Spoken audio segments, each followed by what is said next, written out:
आता आपली सगळ्यात मोठी प्रायोरिटी कुठली तर ती काही झालं तरी इचलकरंजीचा पिण्याच्या पाण्याचा प्रश्न हा पूर्णपणे सोडवण्याचं काम हे आता आपलं सरकार या ठिकाणी करणार आहे।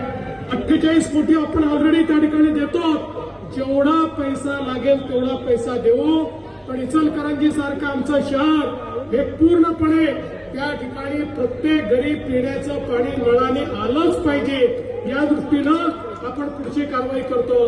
टर्शरी ट्रीटमेंट करता 75 कोटी रुपये आपण त्या ठिकाणी प्रस्तावित केले। अजून 48 कोटी रुपयाचे सिमेंट कॉन्क्रीटचे रस्ते, शहापूर येथील पुनरुज्जीवन 17 कोटी, भाजी बाजार बांधकाम 15 कोटी, स्पोर्ट्स कॉम्प्लेक्स 15 कोटी, डिजिटल शाळा 15 कोटी, एसटीपी 14 कोटी, असे अनेक गोष्टी या ठिकाणी करण्याचा आपण त्या ठिकाणी माणूस ठेवलेला आहे।